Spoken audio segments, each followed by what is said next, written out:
Namo Namah Chhatraha. Today we are learning in Girvanwadi the next topic that is Sandhis. स्वराणाम सृष्टी हा topic इथे दिलेला आहे पान number 20 वरती. तर बघूया. पठत अवगच्छत पंक्तिद्वयं पठत नास्ति विद्यासमो बंधुः नास्ति. तर संधी म्हणजे काय, तर जेव्हा दोन शब्दांची ॲडिशन होते, दोन शब्द एकामेकात किंवा स्वर एकामेकामध्ये जोडले जातात, त्याने जो दीर्घ स्वर निर्माण होतो त्याला आपण म्हणतो संधी. जसं की इथे त्यांनी दाखवलं आहे पहा, अ अधिक अ इज इक्वल टू आ. हिअर नास्ती ना इथे संधी झालेला आहे. त्याचा स्प्लिटअप आपण बघू शकतो. न अधिक अस्ती गिव्ज अस नास्ती. म्हणजे हा दीर्घस्वर इथे आपल्याला नाचा मिळाला आहे. नेक्स्ट संधी दिले नरस्याभरणम रूपम. सी नरस्याभरणम. आता इथे नरस्य हा एक शब्द आहे आणि आभरणम म्हणजे हा स्य आणि आ मिळून इथे संधी होतो नरस्या.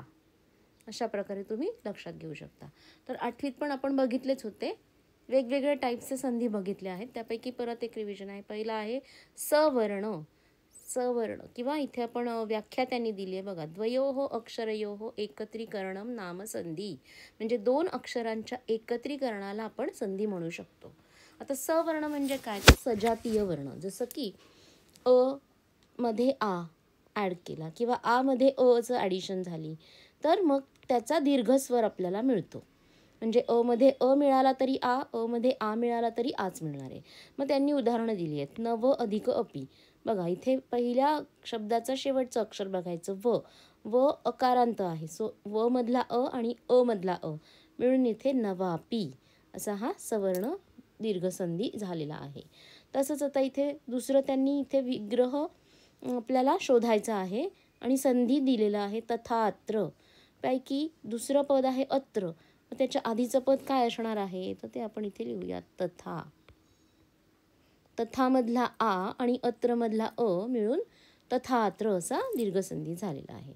So savarna sandhi is nothing else but addition of same types of vowels अ और आ प्लस अ और आ. This way it is added.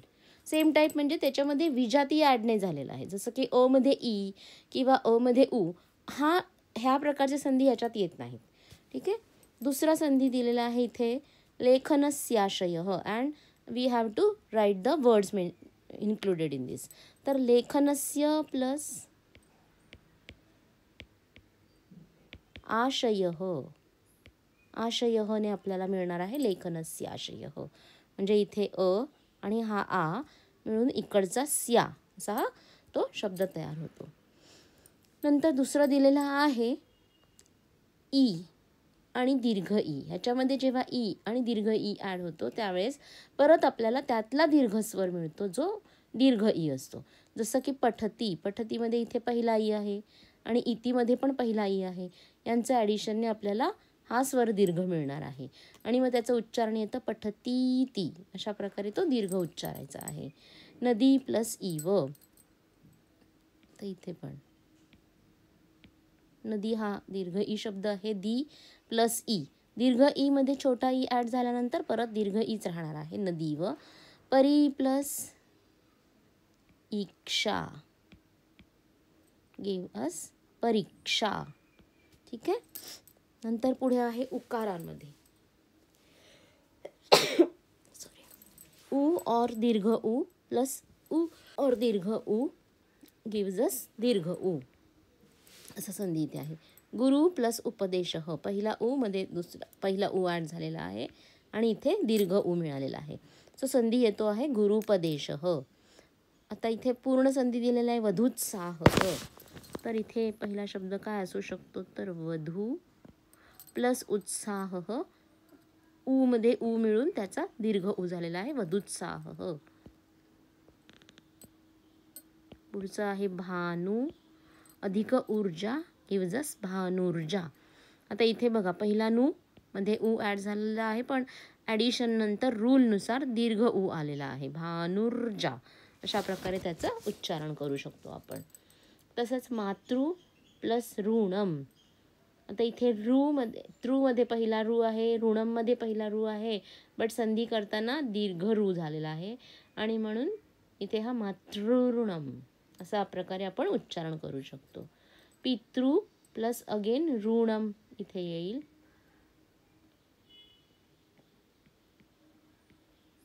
Will give us पितृऋणम, पितृतम. मग इथे ऋतम लिहावं लागेल आपल्याला, ऋतम. पितृ प्लस ऋतम इज इक्वल टू पितृतम. भ्रातृ प्लस ऋषभ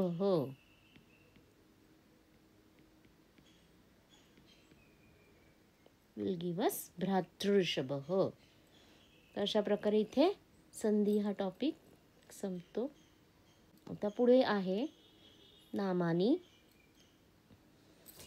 8वीतली नावं आपण बघितली होती. 8वीमध्ये अकारांत, आकारांत त्यांचंच इथे रिव्हिजन दिलेलं आहे त्यांनी. कुठली कुठली नावं आपण बघितली आहे बघा. स्वरांत शब्दानाम भेदाः. पुल्लिंग, स्त्रीलिंग, नपुसकलिंग. अकारांत, अकारांत nouns we have studied are देव, अकारांत पुल्लिंग आणि वन नपुसकलिंग झालेला आहे. आणि आकारांत स्त्रीलिंगी शब्द बघितला होता माला. सो देव, वन, माला we have covered in 8th standard. Also we have studied noun, इकारांत नाउन कवी एंड्स इन फर्स्ट ई. मती feminine noun ending in first E. आणि वारी नपुसकलिंगी शब्द. हे तीनही शब्द आपण 8वीमधले बघितलेले होते. तसंच दीर्घ इकारांत स्त्रीलिंगी शब्द बघितला होता नदी. तर अशा प्रकारे अ, आ, ई यांनी अंत होणारे शब्द 8वीमध्ये दिलेले होते अभ्यासायला. आणि आता 9वीमध्ये तुम्हाला ऱ्हस्व उ आणि दीर्घ उकारांत असे शब्द अभ्यासायचे आहेत. तसेच ऋकारांत म्हणजे उ, ऊ आणि रू असे हे शब्द या सिलेबसमध्ये आहेत. तर भानू हा पुल्लिंगी शब्द आहे, धेनू स्त्रीलिंगी आणि मधु नपुसकलिंगी. आणि तसेच वधू हा दीर्घ उकारांत स्त्रीलिंगी शब्द. हे 4 टेबल्स या विवेचनामध्ये दिलेले आहेत. तसेच ऋकारांत आहेत पितृ म्हणजे वडील, कर्तृ म्हणजे करणारा, मातृ म्हणजे माता किंवा आई आणि स्वश्रू म्हणजे बहीण, स्वसा.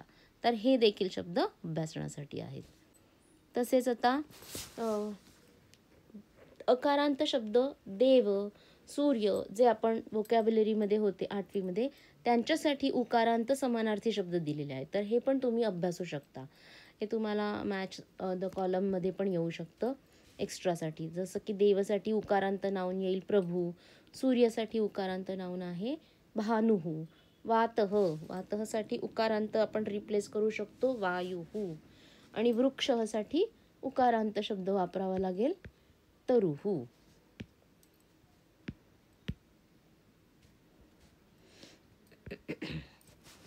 तसंच उकारांत शब्दासाठी काही हे दुसरे अजूनही शब्द येईल. जसं की शिक्षकः, शिक्षकला उकारांत समानार्थी शब्द येईल गुरुः. सत्वः म्हणजे प्राणी, वन्य प्राणीसाठी येईल पशुः. चंद्रः शशी आपण म्हणतो. इंदुः, हिमांशुः. ओके, हिम म्हणजे बर्फ, ज्याचे किरण बर्फाप्रमाणे थंडगार असतात, शीतल असतात, म्हणून चंद्राचं नाव दिलेलं आहे ते हिमांशुः. आणि वंशी म्हणजे वेणुः. तर हे शब्दसंग्रह तुम्ही समानार्थीसाठी पण लक्षात ठेवू शकता. आता तसंच कधी कधी पॅसेज असाही येऊ शकतो. तुम्हाला हा शब्द दिलेला असतो पॅसेज, सूर्य नाम तेजोगोल, आणि त्याला उकारांत नावाने रिप्लेस करायचं असेल तर पहा इथे सूर्यासाठी भानुः नाम तेजोगोलः असं आपण लिहू शकतो. सूर्यस्य वर्णनम ऋग्वेदे वर्तते, सूर्याचे वर्णन ऋग्वेदात केलेले आहे. तर सूर्यस्यच्या ऐवजी आता सूर्य हा देवप्रमाणे होता म्हणून त्याची षष्ठी एकवचन आहे. मग जर आपलं भानू या नावाचं टेबल पाठ असेल तरच आपण त्याला रिप्लेसमेंट इथे भानुः देऊ शकतो. म्हणून हे शब्द पण तुम्हाला अभ्यासायचे आहेत. Okay, that's why you will have to learn the tables of these उकारांत नाउन्स ऑल्सो, भानू, धेनू, मधु अँड लाईक दॅट. सो षष्ठी इज भानोः. भानोः वर्णनम ऋग्वेदे वर्तते. भानोः सर्वे प्रकाशम लभते म्हणजे भानूपासून सगळ्यांना प्रकाश मिळतो असा त्याचा अर्थ होतो. पंचमी विभक्ती आहे इथे. तसेच सूर्याभोवती सर्व ग्रह फिरत आहेत असं म्हणायचं आहे. तर सूर्यम परितः असं म्हटलेलं आहे. तर त्यानुसार इथे भानुम परितः सर्वे ग्रहाः भ्रमंती किंवा सूर्याने ग्रहमंडल शोभून दिसते, अशी ही तृतीया विभक्ती वापरायची आहे. तर भानूची तृतीया येते भानुना. सो भानुना ग्रहमंडलम शोभते. सूर्यामुळेच ग्रहमंडल शोभून दिसत आहे. तसेच सूर्यामध्ये अतीव ऊर्जा आहे असं म्हणायचं, तर आपण सूर्ये असं सप्तमी वापरलं आहे. तर इथे सप्तमी येईल भानौ अतीव ऊर्जा वर्तते. आणि मग सूर्य अस्माकम देवता. आता ही आमची देवता आहे म्हणजे प्रथमामध्ये आहे सूर्य विभक्ती इथे. तर भानुः अस्माकम देवता असं आपण लिहू शकतो. आणि सूर्याय नमः म्हणजे सूर्याला नमस्कार असो असं वाक्य म्हणायचं आहे. तर भानुची चतुर्थी येते भानवे, आणि तसं हे भानवे नमः असं इथे रूप येईल. आणि संबोधन येणार आहे हे सूर्य. तर भानू उकारांत शब्दाचं संबोधन येतं हे भानो. सो हे भानो रक्षमाम. ओके, तर ही अशी वाक्य तुम्ही लक्षात ठेवा. जसं की रक्ष साठीचं नाव वापरायचं असेल तर अशा प्रकारे तुम्हाला हे छोटंसं वाक्य तुम्ही मार्क करून ठेवू शकता. अशा प्रकारे इथे उकारांत नाम कशी वापरायची आहे ते या ठिकाणी सांगितलं आहे. तर नेक्स्ट व्हिडिओमध्ये आपण भानुधेनू हे शब्द कसे वाचायचे ते बघूया. तोपर्यंत अशा प्रकारे तुम्ही याचा अभ्यास करू शकता. आवडल्यास नक्की फ्रेंड्समध्ये शेअर करा आणि चॅनलला सबस्क्राईब केलं नसेल तर सबस्क्राईब करा. धन्यवाद.